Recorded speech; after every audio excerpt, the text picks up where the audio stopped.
So one thing about boundaries is everybody thinks it's like, oh, you need to say no more. That's not necessarily the case. We also need to really say yes.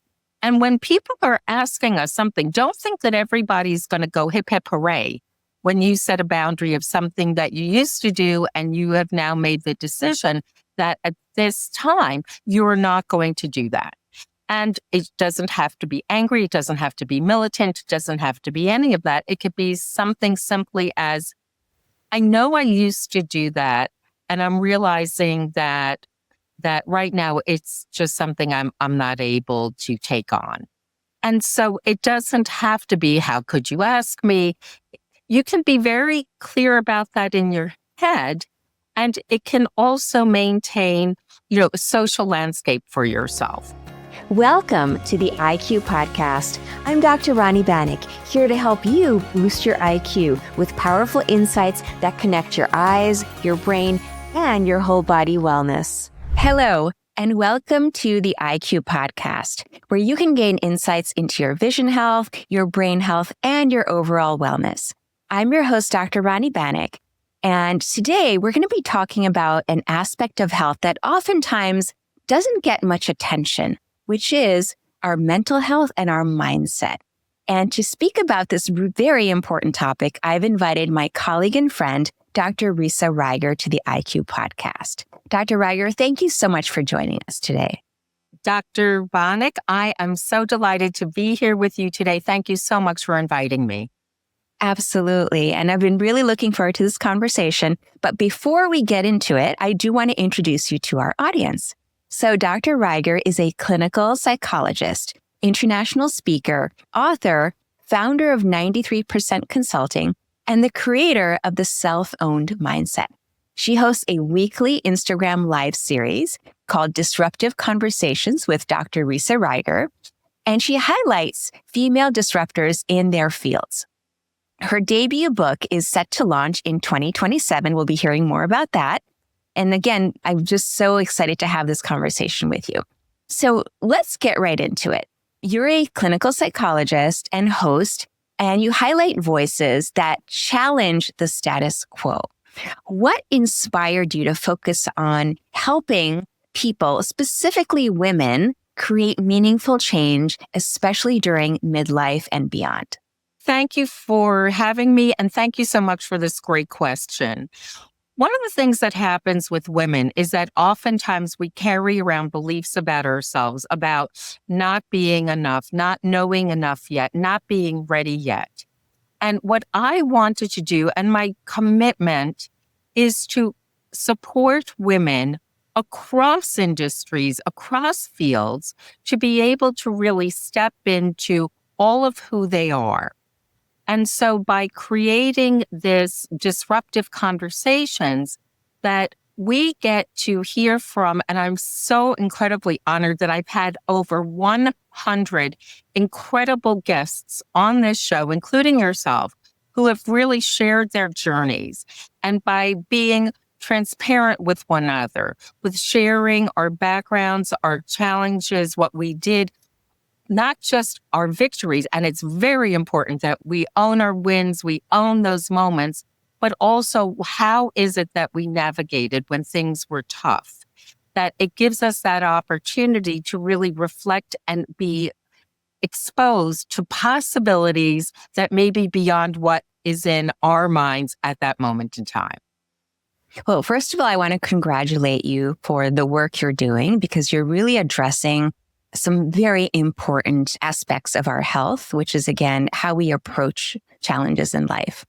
And during this stage of life, I know many of my listeners are in midlife and beyond, but many people, especially women, face transitions at this stage of life, whether it be in their career, family, health issues.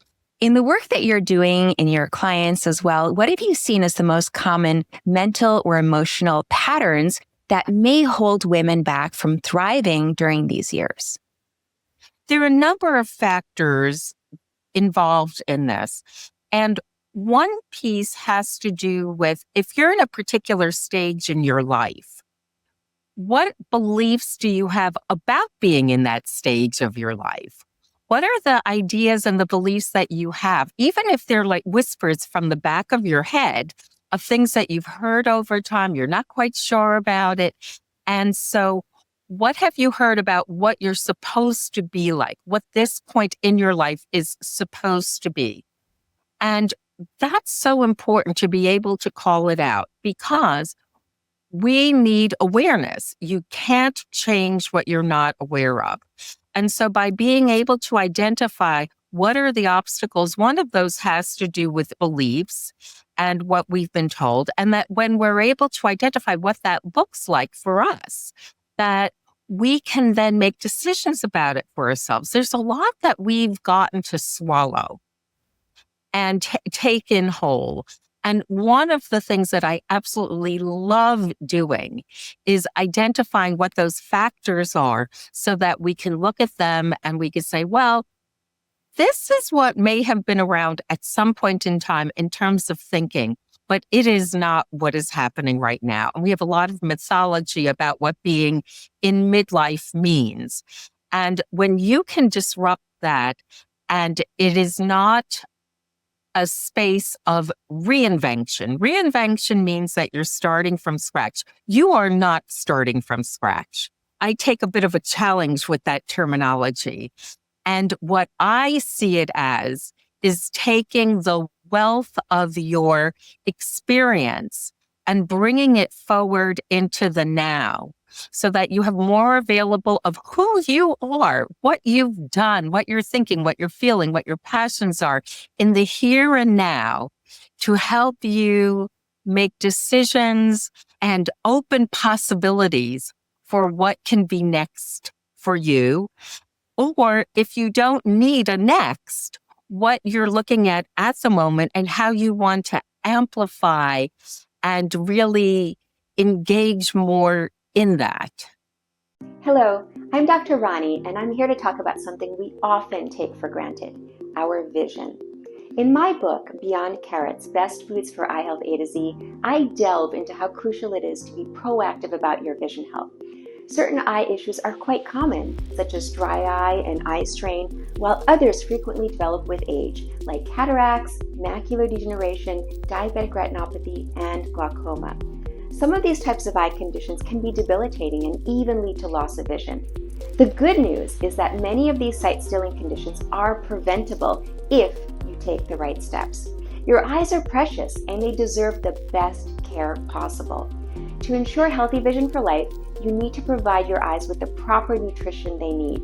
Nutrients like lutein, zeaxanthin, and bioflavonoids, also omega fatty acids, are like fuel for your eyes, keeping them strong and vibrant. But here's the truth. Sometimes our diets have gaps. That's where my Ageless Eyes supplement bundle comes in.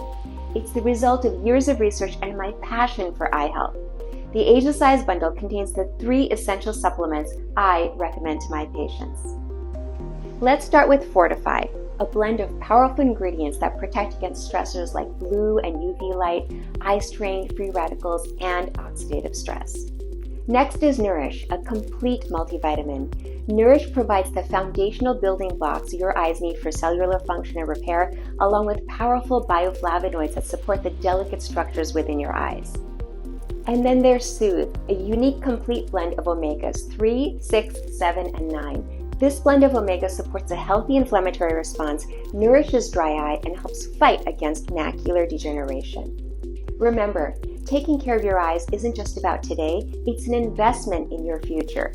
By being proactive now, you can enjoy healthy vision for years to come so you can continue reading, using a device, staying independent, and seeing the faces of your loved ones. So, join me in taking the first step towards a lifetime of clear, vibrant vision. It's time to introduce your eyes to the Ageless Eyes bundle. I invite you to learn more on my website about each of the powerful supplements that make up the trio in the Ageless Eyes bundle. Let's embark on this journey together because your eyes deserve nothing but the best. The Ageless Eyes bundle. See the world with clarity and confidence. I want to go back to something you mentioned a little earlier, which is looking at your belief system and what you've been living with, what's been ingrained in you. And I know from a medical perspective, especially a functional medicine perspective, I always look at the root cause. Like, where is this problem coming from? Is it inflammation? Is it mitochondrial dysfunction? Is it oxidative stress? Now, what you're talking about is figuring out where are the root causes of those beliefs and how can you manage them? Again, not to reinvent yourself, but to understand where you are and where you can go potentially. And I think one of the things that oftentimes hold people back is their belief system is not something that they've developed. It's what's been given to them. Can you speak a little bit more about that? Where our beliefs come from, and let's say it's something generational or something, maybe friends have mentioned, and that kind of gets incorporated into our belief system. How can people break out of that pattern and find their own belief system to guide them? Dr. Bonnick, beliefs are an extraordinary nugget of area. And here's the thing with beliefs. Beliefs are in the space of duality, which is that we can have a belief, we can carry a belief because that's what we've been taught in our family. That's what we've learned in school. We can hear it in media. We have all different ways that we take in beliefs and they become internalized for us. And they can even run in the background in ways that we're not clear about. And belief lives and can live alongside information and facts that are completely contrary to that. And so what we have is an incredible opportunity of looking at beliefs and how beliefs can help us. A belief can help to propel ourselves. A belief isn't that we have to nail every single thing down. That's one area where having a belief can be enormously helpful. However, we also have to be very clear and really incisive about the areas where beliefs are holding us back, and that beliefs are limiting our self.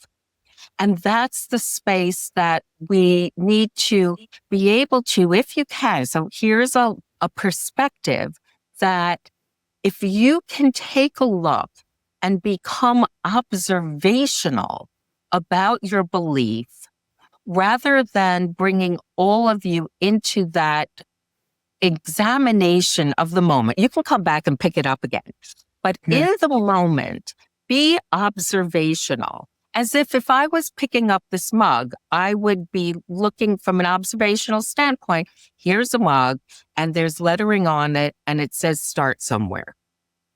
That's the observational piece. I'm not adding any particular meaning to it at that moment in time. So if you can take and give yourself that freedom, permission, and the okay to be observational about your beliefs in the service of the possibility of extending growth and greater happiness to yourself, that's your first place to start.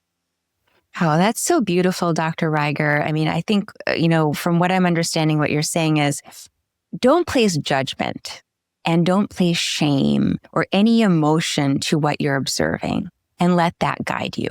Is that correct? My interpretation?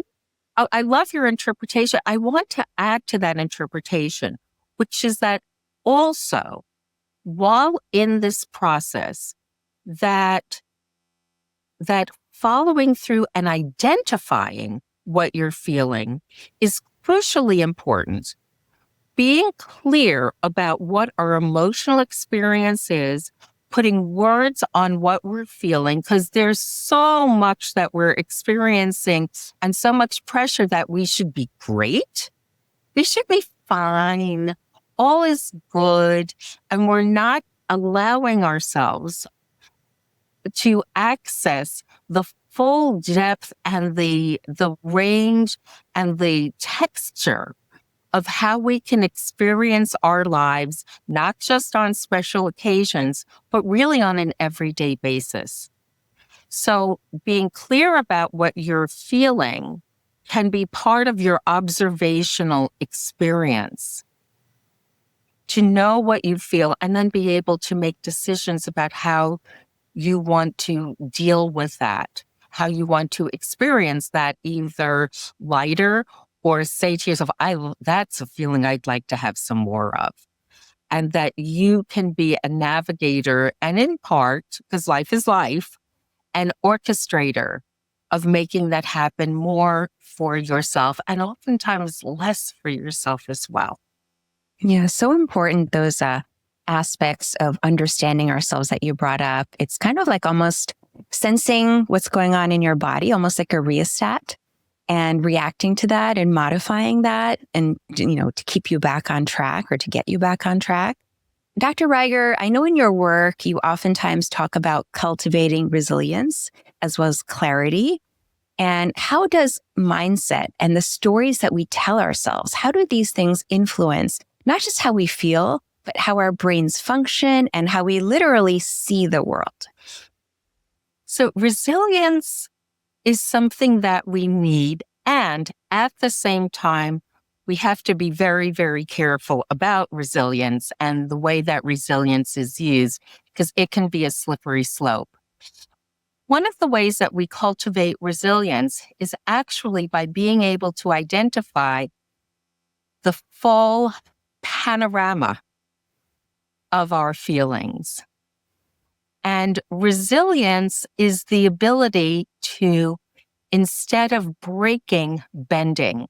And I use this metaphor often, people that I work with, regardless of how old they are. We have this idea of like, what is a breaking point and what are our bending points?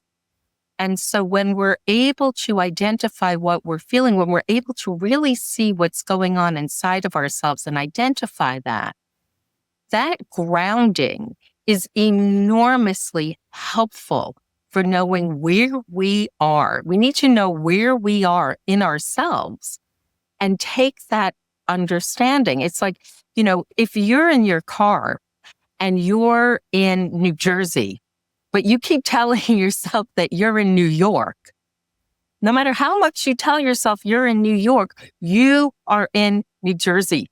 And you need to know that, just like you need to know what's happening inside of yourself. Where am I in me?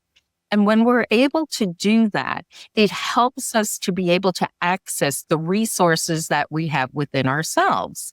Resilience is about access and accessing our internal resources. And the clearer we are about that, the more we're able to move forward and take on, but with the clarity of that resources are not unlimited. And that's where it gets slippery. It is so critically important that we identify that and know that. And it's not a function of being less than or that I need to be even more resilient. There are times that we do, but also to know that, more resilience isn't necessarily what is being asked for. And knowing what the times are that you need help. We're very good oftentimes of giving help. It's like, oh, let me do this for you. I'm so happy. Oh, gee, can I come over and do this? No, it's okay. I've got this. It's all right. It's okay. I've got this.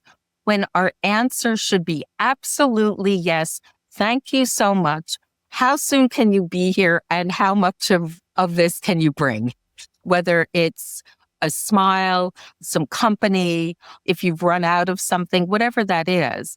And that resilience is about having a firmer understanding of what's being asked of you, what your internal resources are like at that moment in time, and what you can do to navigate this point in time, given what your life is looking like in that snapshot.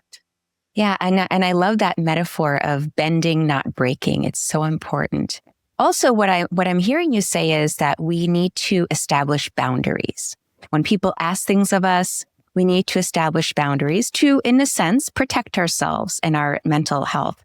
Now, we get a lot of distraction in our daily lives. There are screens, there are different tasks we have to do. We're oftentimes multitasking. There's a lot of information overload. Do you have any tips for our listeners about how we can create healthier boundaries around specifically technology and protecting our mental energy from all of these distractions? first thing to know that a lot of these devices are built to suck us in, and that when we make a shift from it, that we are going to feel symptoms of withdrawal. And it's like having an itch that you want to scratch. And you have an itch that you want to scratch in a particular kind of way, right? Sometimes we can have an itch and we just want to give it a rub, or we want to like really get in there, and that we're going to have reactions to that. And so to be able to first of all, start to set reasonable parameters for yourself. Now, we're talking about boundaries with social media and being on your screen. Let's start there. So start to set reasonable boundaries because you're going through withdrawal. And oftentimes it's, if you're at a meal with someone, do you really have to be on your phone? Is there really something that you need to check? We could be out to dinner with friends and people are checking their phones. There can be very good reasons for that. But, oftentimes, is it really such an emergency that you can't be out of pocket for an hour without having to go back on? And that you're going to feel something. When you feel that, you need to know what to do with yourself and not go back to what you're doing. So at the moment, one is to call out what's happening. So let's say a step one could be, right now, I'm really feeling that I want to go into my phone and see what's going on. You're going to have a reaction to that. So be clear about that. And so when it happens, you can say, well, there it is. There's my reaction to this. I am going to feel uncomfortable. What can I do? I can take a breath. I can take a look and see where I am. I can have a mantra for myself. And this can be very effective. Have a mantra for yourself, which is that you make it work for you. It's not too late. It can wait. For example, I come up with that. Come up with something that works for you, that helps you in that moment and helps you bridge the space from impulse to action so that you short circuit in that moment. So one thing you're talking about is setting healthy boundaries for ourselves vis-a-vis our own use of media. And that's completely within our control. The other piece is, how do we set boundaries in our relationships? And boundaries don't just look like no. Boundaries always can also look like yes. So we may set boundaries for ourselves of no, no, no, no, no. And when we think about it, we think, well, I am restricting myself in a way that is not necessary. So I need to give myself more yes. So one thing about boundaries is everybody thinks it's like, oh, you need to say no more. That's not necessarily the case. We also need to really say yes. And when people are asking us something, don't think that everybody's going to go hip, hip, hooray when you set a boundary of something that you used to do and you have now made the decision that at this time, you're not going to do that. And it doesn't have to be angry. It doesn't have to be militant. It doesn't have to be any of that. It could be something simply as, I know I used to do that, and I'm realizing that right now it's just something I'm not able to take on. And so it doesn't have to be, how could you ask me? You can be very clear about that in your head, and it can also maintain, a social landscape for yourself.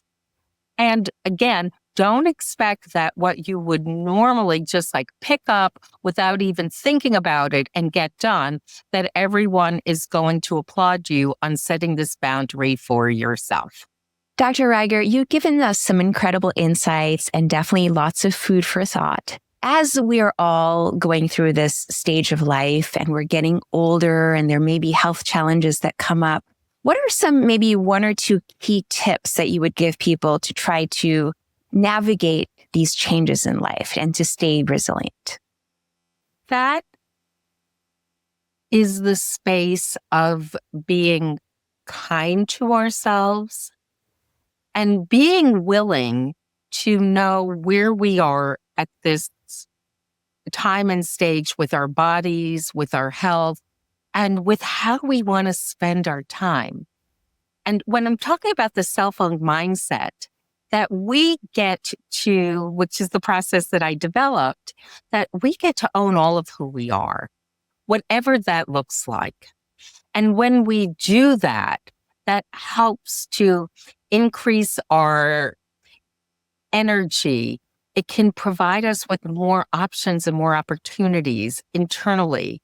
And it can help us really get closer to what is it that we would like to have happen. Now, sometimes women can be very, very harsh regarding their bodies, and things can shift in all different directions. So the most important piece is to bring kindness to yourself, which doesn't mean that you let yourself off the hook. It doesn't mean that you don't have your accountability for yourself. But when I hear people talk about, I'm going to be brutally honest, honesty doesn't need to have brutality. Mm-hmm. Honesty without compassion is cruelty.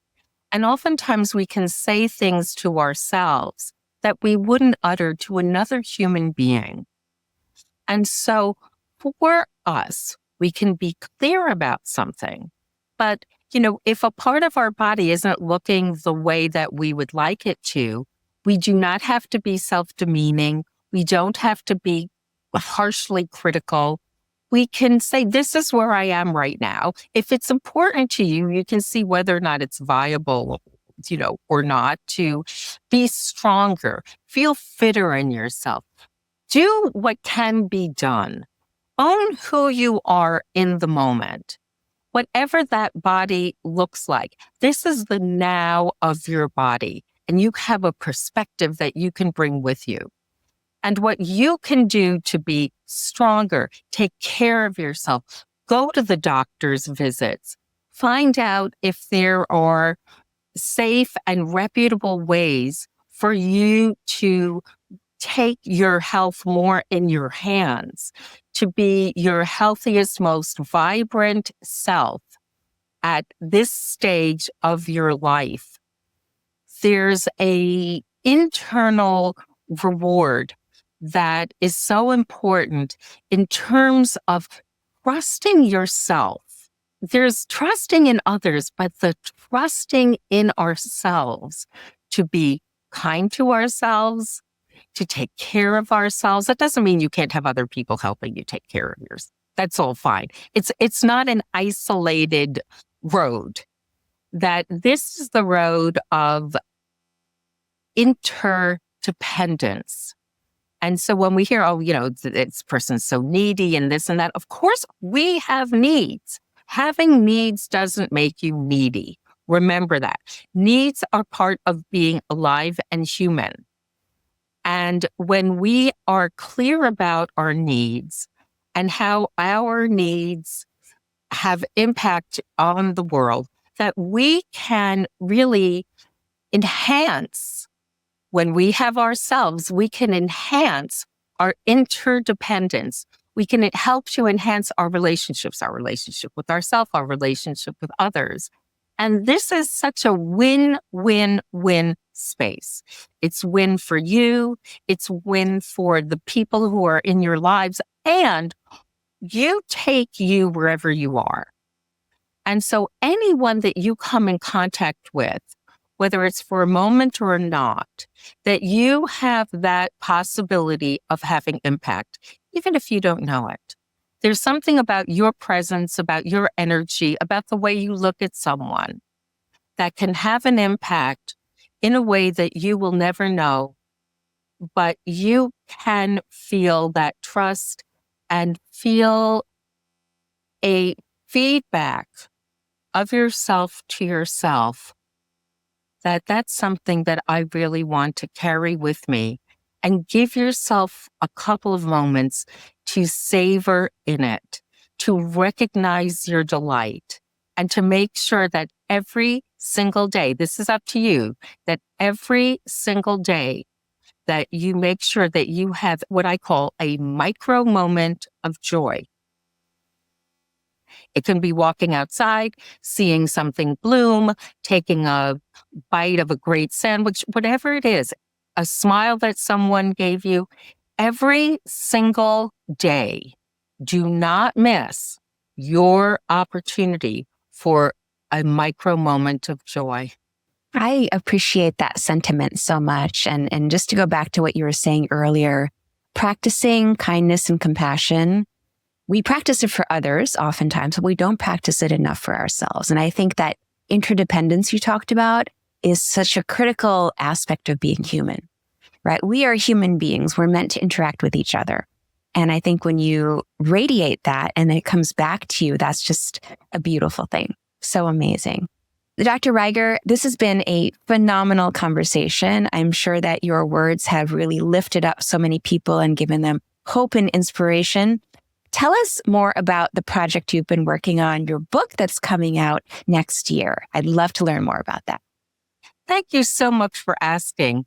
This book is a tremendous commitment and a tremendous joy, because in my over 30 years of working, I've seen how the tenets of this process and the way of this creating the cell phone mindset has been so helpful to people of all ages. And I can't wait to get it in your hands. One of the things that I know for sure, and actually this cup, I love mugs, it says, start somewhere. And what's most important is for us to start. Starting is everything. And when I first started this book, I couldn't have known what this journey was going to look like. We can talk about that more in our next conversation. And staying with it, staying with the ups and the downs and the times of thinking through, and my tremendous commitment to how can I make this useful so that it can have impact for every single reader who will have the book in their hands or in their audio as an audiobook. And I can't wait to hear more about that and to help get that into the world as soon as possible. Well, congratulations. I know writing a book is a huge commitment and it's truly a labor of love. And I really applaud you for getting your experiences, helping people and those concepts out there, because I think truly it will help hopefully thousands, if not millions of people around the world. And I can't wait to read it, basically. So thank you. And as you know, and I think as an important note, and is that positive change can happen at any point in time. You're not too late. That we're built for change. And so whatever you tell yourself, maybe you can't do something in exactly the way that you thought you would be able to, but find your workaround. Find your way of making it happen in the way that's possible at this time in your life. Don't give it up. Don't give up the whole picture. Don't give up that whole dream. absolutely. No, beautiful words of inspiration. Well, Dr. Ryger, it has been such a pleasure and an honor to have this conversation. If any of our listeners wanted to learn more about your work, find out more about what you're doing, how could they find you and reach out? Thank you for asking that. I have a website, drrisaryger.com. That's my website that you can get on. I am on Instagram, Dr. Risa Ryger. I am on LinkedIn. I post information all the time. I love my Disruptive Conversations with Dr. Risa Ryger. You should tune in, hear them. There's wisdom for you to be able to engage with whenever you want. It's free. It's free and it's at your access, whatever works for you 24/7.